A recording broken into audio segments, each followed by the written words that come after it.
মালতী, অমালতী, এত ভোরে বৃষ্টির মধ্যে কাদায় নেমে পড়লি? শরীরটা একটু দেখ না মা, সর্দি কাশি হবে তো। মা, আষাঢ়ের প্রথম বৃষ্টি যে, এই সময় মাটি নরম থাকে, আগাছা তুলতে সুবিধা হয়।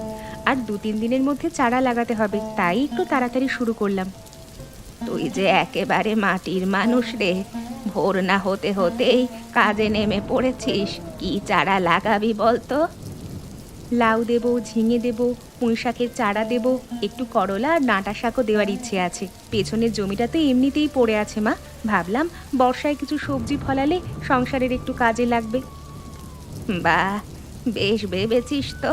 তো শ্বশুর বেঁচে থাকতে ওই জমিতে কত কিছু ফলাতেন, কচু থেকে শুরু করে লাউ কুমড়ো কি যে ফলতো।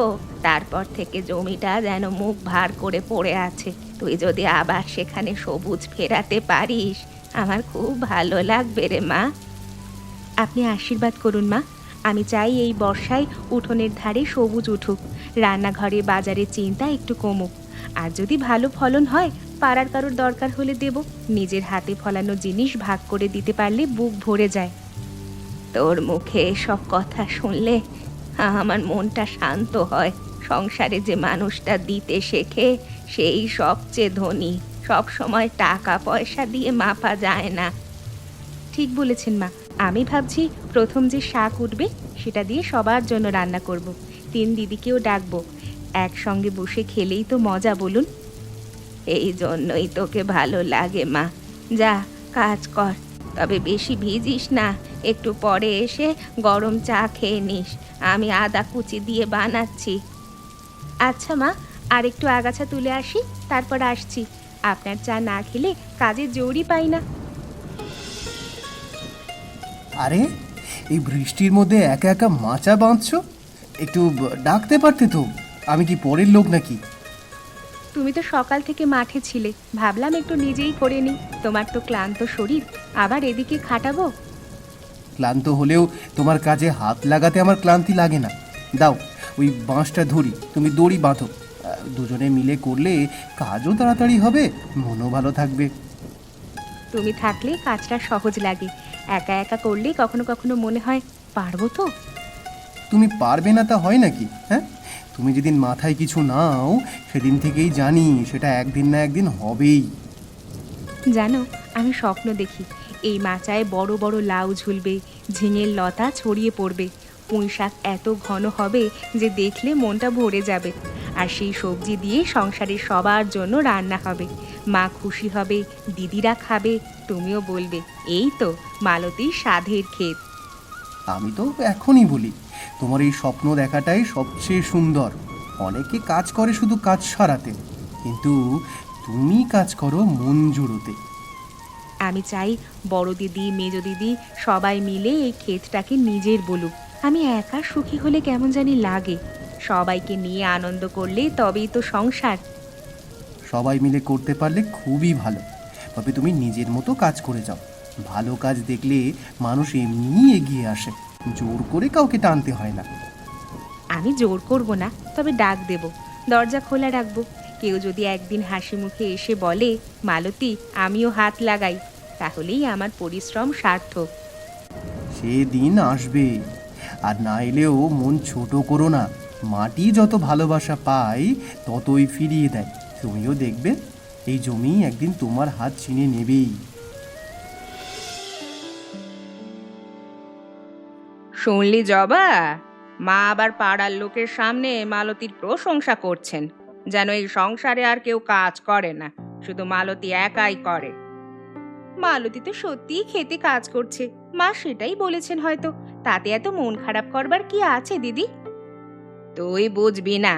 আমি এই সংসারে না 10 বছর ধরে রান্না করছি, কাপড় কাচ্ছি, ঘর গুছোচ্ছি, সবার রুচি বুঝে রান্না দিচ্ছি। কেউ কি একটা দিনের জন্যও বলেছে বড় বউ বড্ড পরিশ্রমী? কেউ বলেনি। কিন্তু মালতী চাটে চারা লাগিয়েছে, আর সবাই যেন তাকেই দেখছে। তা সেটা একটু মন খারাপ লাগে বটে। আমিও তো সারাদিন কাজ করি, ভোরে উঠে ভাত বসাই, ডাল কাটি, মাকে ওষুধ দিই, বাচ্চাদেরকে দেখি, কেউ আলাদা করে কিছু বলে না। তাই তো বলছি, আমরা যা করি সেটা নাকি দায়িত্ব, আর ও যা করে সেটা নাকি গুণ। এই বিচারটা কেমন বলতো? হয়তো নতুন বলে সবাই খুশি হচ্ছে। নতুন বলে না, ও খুব বুঝে বুঝে চলে। সবার সামনে মিষ্টি কথা, হাতে কাজ, মুখে হাসি, দেখতে ভালোই লাগে। কিন্তু আমি বলছি, এই সবজি ক্ষেতের পেছনে অন্য হিসাব আছে। প্রশংসা কুড়ানোই তার আসল উদ্দেশ্য। সত্যি বলছো দিদি? আমার তো মালতীকে এমনটা মনে হয় না। ও তো চুপচাপ নিজের কাজই করে। এই চুপচাপ মানুষগুলোকেই মানুষ ভুল বোঝে। তুই খেয়াল করিস, মা যখনই সুযোগ পায় ওর কথা বলে। কাল পরশু দেখবি পাড়ায় ওর নাম হয়ে যাবে। তুমি বড়, তুমি বেশি বোঝো, তবে আমি এখনো পুরোটা বুঝতে পারছি না। বুঝবি বুঝবি, সময় লাগবে, কিন্তু বুঝবি। শুধু চোখ খোলা রাখিস।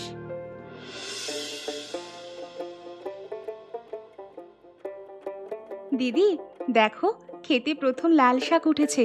কি সুন্দর রংটা দেখো। আমি ভাবছি এই লাল শাক দিয়ে ভর্তা করি, একটু কাঁচা লঙ্কা পেঁয়াজ কুচি দিলে মজা হবে। তারপর ডাল ভাত দিয়ে সবাই মিলে খাই।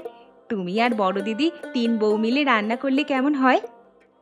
লাল শাক তো ভালোই দেখাচ্ছে, টাটকাও বেশ। তবে আমি এখন মশলা বাড়ছি, অনেক কাজ বাকি। তুই বড় দিদিকে বল না। আচ্ছা বলছি। মনে হলো প্রথম শাকটা সবাই মিলে রাঁধলে ভালো লাগবে। আমি একা একা করলে কেমন যেন অসম্পূর্ণ লাগে। আমার মাথাটা একটু ধরেছে, তুই করে নে। তোর খেয়ে তোর শাক, তুই রাঁধ, আমাকে আর টানতে হবে না। আচ্ছা দিদি, তুমি বিশ্রাম নাও। তোমার ভাগের শাক আমি রেখে দেব, সুস্থ হলে খেও। আর যদি মনে চায় এসে একটু নুনটা দেখে নিও। তুমি নুন মেপে দিতে ভালো পারো। তা দরকার হবে না, তুই তো এখন সবই পারিস। দিদি, ও এমন কিছু বলেনি। না না, কিছু মনে করো না।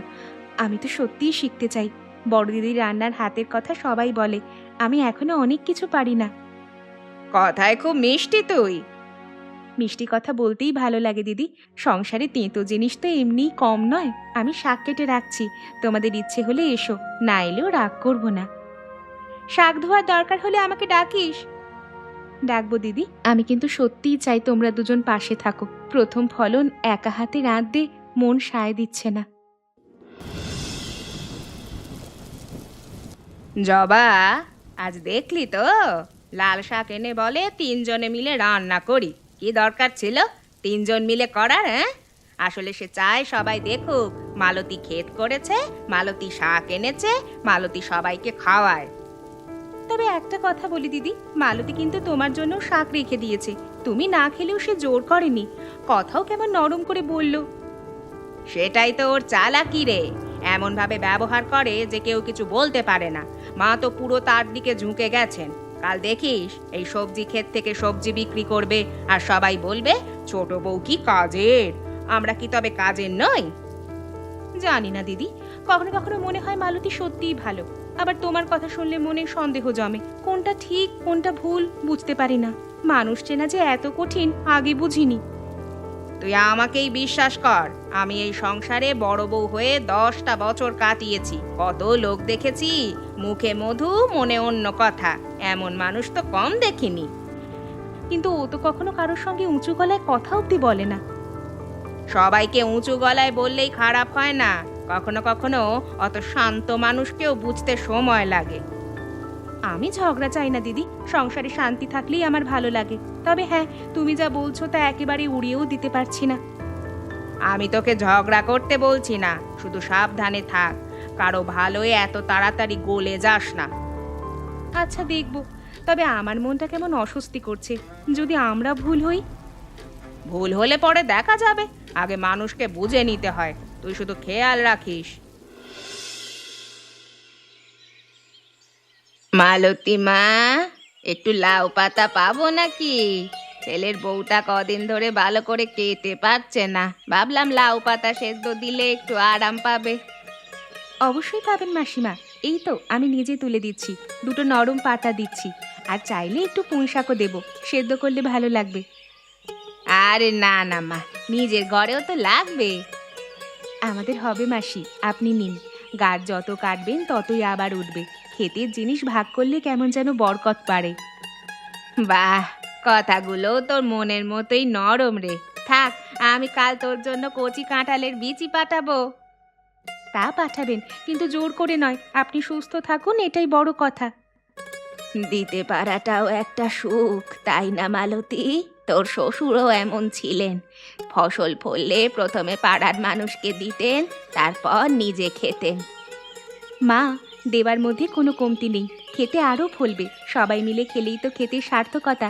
একা রেখে কি হবে? সবুজ জিনিস তো চোখে মনেও ভাগ হয়ে যায়। ঠিক বলেছিস। তোর এই ক্ষেত শুধু সবজির ক্ষেত নয় রে মা, এটা ভালোবাসার ক্ষেত। যে গাছ ফল দেয়, মানুষ তার ছায়ায় আসে। যে মন ভাগ করে দিতে জানে, সে কখনো ফাঁকা থাকে না। আপনি এমন বললেই লজ্জা লাগে মা। আমি তো শুধু যত্ন করছি। যত্নই তো সব। মাটি যত্ন চেনে, মানুষও চেনে। আজ না হোক কাল সবাই ঝুঁকবে। দেখো না, সব জলে ডুবে গেল। ওই যে পুঁইশাকের শাড়িটা কত যত্ন করে লাগিয়েছিলাম, একটা একটা করে মাটি চেপে দিয়েছিলাম। আজ দেখো সব নুয়ে পড়ে আছে। লাউয়ের দুটো গোড়াও পচে গেছে। মনটা কেমন ভেঙে গেল। এত মন খারাপ করো না। প্রকৃতির কাছে কখনো কখনো হারতে হয়। এটা তো চাষের নিয়ম। সব বীজ বাঁচে না, সব গাছ সমান হয় না। তবু চাষি পরের দিন আবার মাঠে নামে। কথায় সহজ লাগে, কিন্তু চোখের সামনে এমন নষ্ট হতে দেখলে কষ্ট হয়। মনে হয় কতদিনের আদর এক রাতে ডুবে গেল। কষ্ট হবেই। কষ্ট না হলে যে মায়াও থাকে না। কিন্তু দেখো, সব তো শেষ হয়নি। ওই উঁচু দিকের লতাগুলো এখনো টিকে আছে। জেদ করলে ওগুলো থেকেই আবার ভরবে। জেদ তো আছে, কিন্তু এই জল যদি না যায়। নিচু জমিতে জল জমে থাকলে গাছের গোড়া পচে যাবে। একটা নালা কাটতে হবে যাতে জল বেরিয়ে যায়। কিন্তু একা হাতে এত কাজ করতে পারবো কিনা বুঝতে পারছি না। আমি তো আছি। কাল সকালে আমি নালা কাটায় হাত দেব। তুমি শুধু হাল ছেড়ো না। বর্ষা যেমন নেয় তেমনই দেয়। আজ যা ডুবলো, কাল সেখানে নতুন কুঁড়ি ফুটবে। তোমার মুখে শুনলেই সাহস পাই। মাঝে মাঝে মনে হয় তুমি না থাকলে আমি এতটা করতে পারতাম না। আমি আছি বলেই তুমি করো না। তুমি করতে চাও বলেই আমি পাশে দাঁড়াই। এই ইচ্ছেটা ধরে রাখো। কাল আমরা দুজনে আবার নতুন করে শুরু করব। মালতী, তুই কাঁদছিস? না দিদি, কাঁদছি না। চোখে একটু জল পড়লো। ক্ষেতের অনেক চারা নষ্ট হয়ে গেছে, সেজন্য একটু মন খারাপ। বৃষ্টিতে সব ভেসে গেছে। আমি তোকে একটা কথা জিজ্ঞেস করব, রাগ করবি না তো? তুমি আমার দিদি, তোমার কাছে রাগ করব কেন বলো? তুই এই ক্ষেতটা কেন করিস? সত্যি করে বল। প্রশংসা পাওয়ার জন্য, নাকি সত্যিই তোর ভালো লাগে? দিদি, প্রশংসা? আমি কখনো প্রশংসার জন্য কিছু করিনি। আমি গাছপালা ভালোবাসি। মাটিতে হাত দিলে আমার মনটা ভালো হয়ে যায়। আর সংসারে সবার জন্য যদি একটু তাজা সবজি তুলে দিতে পারি, এটাই আমার সুখ। চারা মরে যাচ্ছে দেখলে আমার মনে হয় যেন নিজের কেউ হারিয়ে গেছে। এটা কি প্রশংসার জন্য কেউ করে? তোর মুখে এটা শুনে আমার বুকটা কেমন করছে রে। আমরা তোকে ঠিক মতো বুঝিনি বোধহয়। বুঝতে সময় লাগলে দোষ কি দিদি? আমি তো কারোর ওপর জোর করিনি। শুধু ভেবেছি একদিন না একদিন সবাই দেখবে আমি মনের টানেই করছি। আমি তোকে ভুল বুঝেছি রে মালতী। আমাকে তুই ক্ষমা কর। আমি বড় দিদির কথায় কেমন দুলে গিয়েছিলাম। নিজের চোখে না দেখে মনে মনে বিচার করে ফেলেছিলাম। আরে, এ আবার ক্ষমার কি? সংসারে ভুল বোঝাবুঝি হবেই। তুমি এসে জিজ্ঞেস করেছো, এইটুকুই অনেক। যদি ইচ্ছে হয় কাল থেকে আমার সঙ্গে একটু মাঠে নামবে গো দিদি। দুজনে মিলে নষ্ট চারা সরালে কাজও হালকা হবে। নামবো, এবার সত্যিই নামবো। তোদের তিনজনকে একসঙ্গে ডেকেছি কারণ কিছু কথা বলার ছিল। আমি বুড়ি হয়েছি, কিন্তু চোখ কান এখনো খোলা আছে। সংসারে কি হচ্ছে, কে কি ভাবছে, আমি সব টের পাই। মা, কি হয়েছে? কুসুম, তুই ভাবছিস আমি শুধু মালতীকেই ভালোবাসি, তোকে আর জবাকে দেখি না, তাই না? আমি তা না বললে মিথ্যে বলা হবে মা। মাঝে মাঝে সত্যিই মনে হয় তুমি শুধু মালতীর কাজই বেশি করে দেখো। শোন মা, তোরা তিনজনেই আমার তিন হাত। এক হাত ছাড়া কি আমি কাজ করতে পারবো? কুসুম, তোর রান্না ছাড়া এই সংসার চলবে? তুই না থাকলে এ বাড়ির হাঁড়ি চুলো কবে যে থেমে যেত। জবা, তোর সেবা যত্ন ছাড়া আমি কি থাকতে পারবো? আমার ওষুধ, আমার খোঁজ, ঘরের ভেতরের যত্ন এসব কে করে? আর মালতী, তার খেতে সবজি ছাড়া এই বর্ষায় তাজা শাক কে দেবে? মা, তুমি আমাদের উপর রাগ করেছো? রাগ করিনি, কষ্ট পেয়েছি। তোরা একে অন্যের গুণ দেখার বদলে তুলনা করতে শিখেছিস। তুলনা থেকেই হিংসা জন্মায়, আর হিংসা একবার মনে বাসা বাঁধলে সে কারো ভালো থাকতে দেয় না। কিন্তু মা, তুমি সবার সামনে শুধু মালতীর কথাই বলো, তখন মনে হয় আমি এতগুলো বছর ধরে যা করলাম তার যেন দাম নেই। এই যে তোকে আজ বলছি, তোর দাম আছে বলেই তো এতখানি ভরসা করি। সব কথা কি রোজ রোজ মুখে বলতে হয়?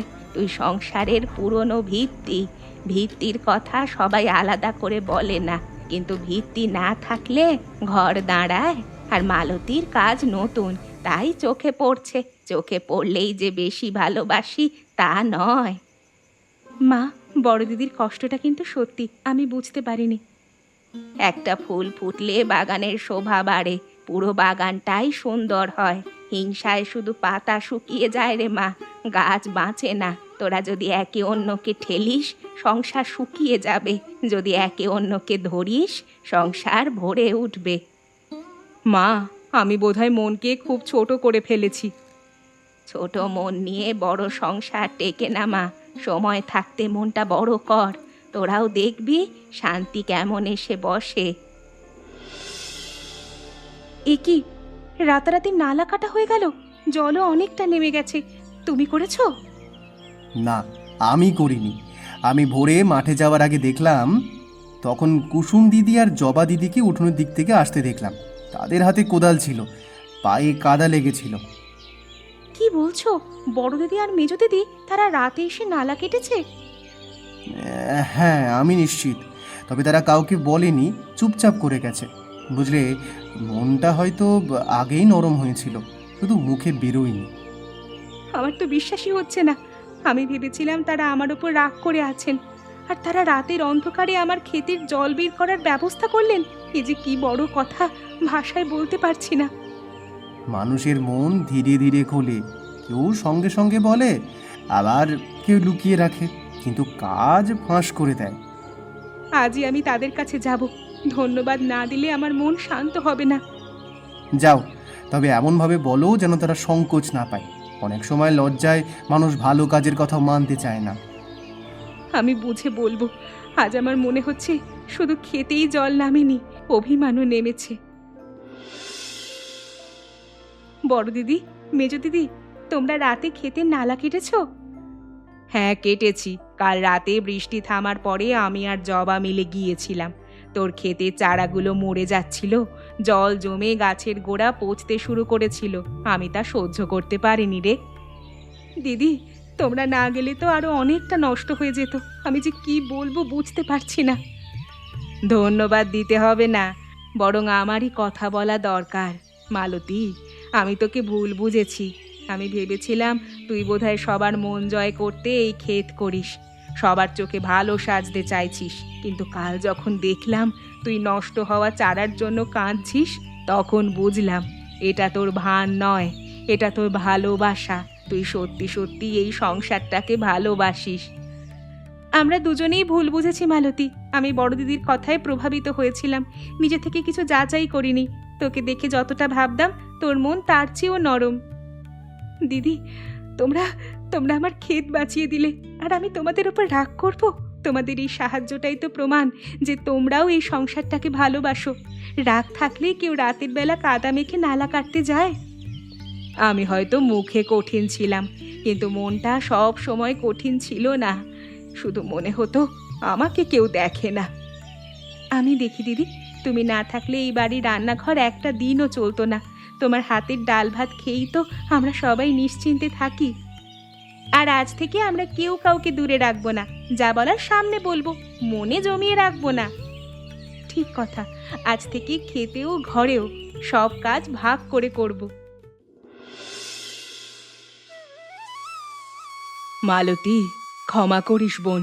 হিংসা করে আমি নিজের মনটাকেই ছোট করেছি। তোর কাজের প্রশংসা শুনে আমার মনে হয়েছিল আমাকে কেউ দেখে না, কিন্তু আসলে আমি নিজেই নিজেকে দেখতে পাচ্ছিলাম না। তোর পরিশ্রম, তোর ভালোবাসা এসব দেখে আমার শেখা উচিত ছিল, হিংসা করা নয়। বড় দিদি, তুমি এমন করে বলছো কেন? তুমি যে এই এত বছর ধরে এই সংসারে রান্নাঘর সামলেছ, সেটা কি কম কাজ? আমি তো সেই রান্নাঘরের উপর ভরসা করেই খেতে নামতে পেরেছি। তুমি না থাকলে আমি একটা দিনও নিশ্চিন্তে বাইরে কাজ করতে পারতাম না। তুমি এই সংসারের মেরুদণ্ড। এত সুন্দর কথা আমাকে কেউ কোনো দিন বলেনি রে। হয়তো সেই জন্যই ভিতরে ভিতরে শক্ত হয়ে গিয়েছিলাম। আমাদের সবারই দোষ ছিল, কেউ মন খুলে কথা বলিনি আমরা। ভাবনা জমিয়ে রেখেছি, তারপর সেটা কাঁটার মতো বিঁধেছে। আজ মনে হচ্ছে আগে যদি এমন করে বলতাম। এখনো দেরি হয়নি গো দিদি। বর্ষার জল যেমন মাটির ময়লা ধুয়ে দেয়, তেমনি আমাদের মনের অভিমানও আজ ধুয়ে যাক। আমরা 3 বোন, 3 বউ, একসঙ্গে থাকবো, একসঙ্গে কাজ করব। এই কথা যদি মন থেকে বলতে পারিস, তাহলে আমার আর কিচ্ছু চাওয়ার নেই। সংসারে ভুল হবেই, কিন্তু ভুলের পর কে হাত বাড়ায় সেটাই আসল। আজ থেকে ক্ষেতের কাজেও আমরা 3 জন। শুধু ক্ষেত কেন, রান্নাঘর, উঠোন সব কাজে ভাগ থাকবে। কেউ একা ক্লান্ত হবে না। আর প্রথম যে বড় লাউটা হবে, সেটা 3 জনে মিলে নামাবো। কথা দিলাম। আর তোর শাক, তোর ক্ষেত, এই কথা আজ থেকে আর বলবো না। এটা আমাদের সবার। এই তো, এখন কথা শুনে আমার মন জুড়োচ্ছে। মা দেখো, আজ 3 বউ মিলে সবজি তুলছি। এই লাউটা দেখো না কি সুন্দর হয়েছে। সাবধানে ধর, ডাঁটাটা বেশি টানিস না। এই দিকটা আমি সামলাই। আরে, ঝিঙেগুলোও কেমন ঝুলে আছে। সত্যি বলছি, এখন ক্ষেতটাকে নিজেরই মনে হচ্ছে। এই পুঁইশাকটা আমি কাটি। আজ দুপুরে পুঁইশাক চচ্চড়ি, লাউ ডাল আর ঝিঙে ভাজা হলে কেমন হয়? দারুণ হবে। বড় দিদি নুন মশলা দেখবে, তুমি কাঁটা বাছা করবে, আর আমি ধুয়ে দেব। আজ রান্নাঘরে উৎসব লাগবে। দেখছি মা, দেখছি। এই দৃশ্যটার জন্যই আমি কতদিন অপেক্ষা করেছি জানিস? তোরা 3 জনে যখন একসঙ্গে হাসিস, কাজ করিস, তখন আমার মনে হয় এই সংসারটাই স্বর্গ। মা, তুমি সেদিন না বললে হয়তো আমি এত তাড়াতাড়ি নিজের ভুল বুঝতাম না। আমারও তাই। এখন মনে হচ্ছে মানুষকে দূর থেকে দেখে বিচার করা কত ভুল। মা, এই ক্ষেতটা আমার একার নয়, এটা আমাদের 3 জনের, এই পুরো সংসারের। বর্ষার জল দিয়েছে, রোদ দিয়েছে, আর তোমার আশীর্বাদ দিয়েছে। বর্ষা শুধু জল আনে না রে, মন ভেজাতেও শেখায়। যে মন ভিজতে জানে, ভুল স্বীকার করতে জানে, ক্ষমা করতে জানে, সেই সংসারই সবুজ থাকে। শুকনো মন দিয়ে সংসার হয় না মা, ভেজা মন লাগে। ভালোবাসায় ভেজা, স্নেহে ভেজা, ক্ষমায় ভেজা।